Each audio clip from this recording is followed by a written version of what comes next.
Bonsoir à tous et à toutes. Je fais cette vidéo pour exprimer mon mécontentement face aux problèmes qui gangrènent l'Afrique. Mais plus particulièrement, ce qui m'a poussé à faire cette vidéo, c'est le fait de savoir que nos dirigeants sont restés muets jusqu'à présent face à cette pratique barbare, ignoble que les Libyens pratiquent dans leur pays. Sur qui? Pas sur des animaux, sur nos frères africains, parce qu'ils ont la peau noire. Même les animaux, des décrets ont été signés afin que ces animaux soient protégés. Ce n'est donc pas nous les humains qui ne seront pas protégés. Mais qui protège les humains? C'est Dieu.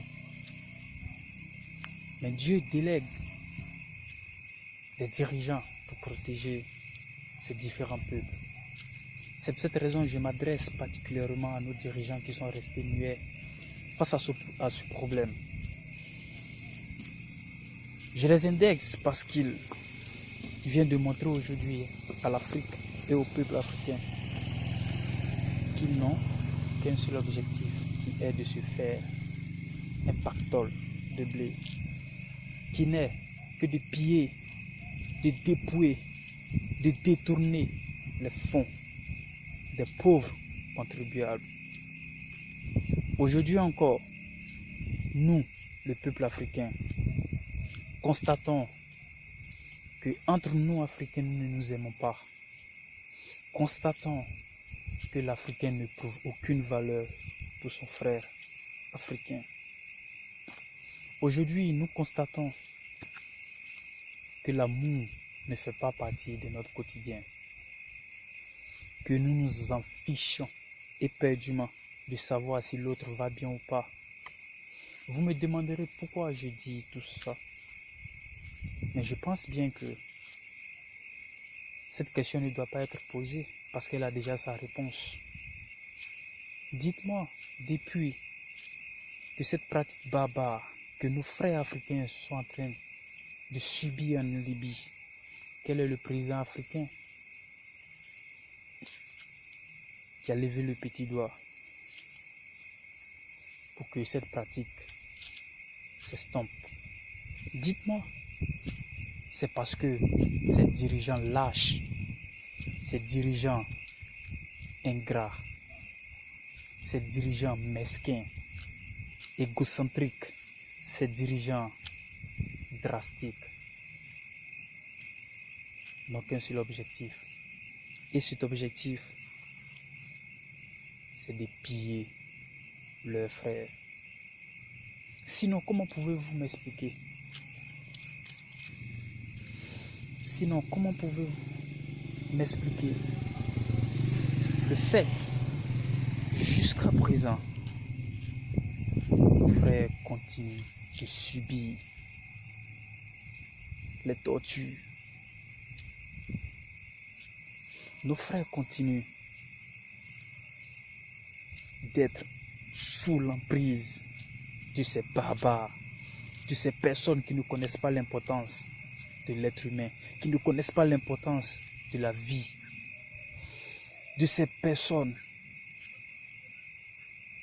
qui considèrent l'Africain inférieur par rapport à eux, de ces personnes qui tuent nos frères, de ces personnes qui maltraitent nos frères, de ces personnes qui poignardent. Je dis bien de ces personnes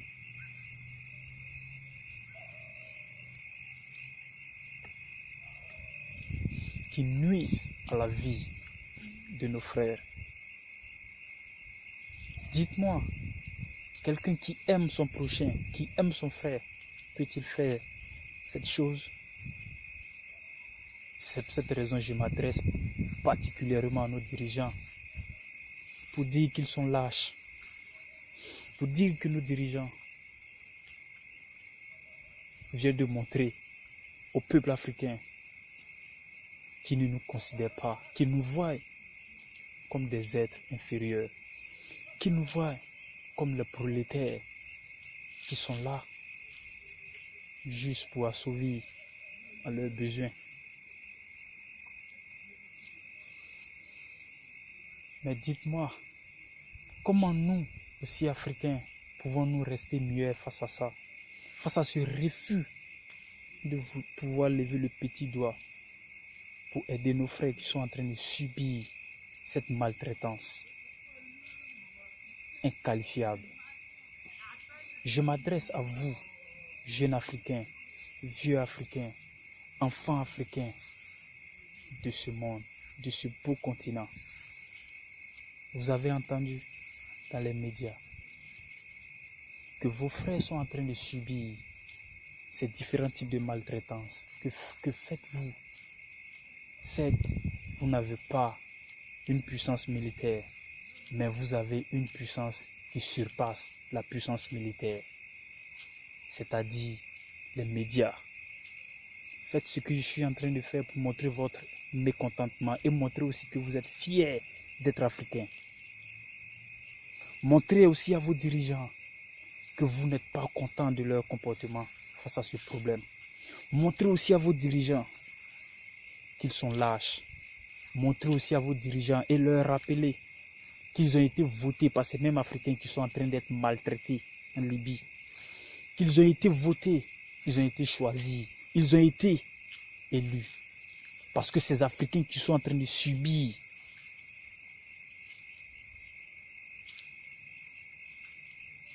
cette maltraitance, on pensait que ces dirigeants seraient mieux pour l'épanouissement de leur pays, pour leur épanouissement aussi.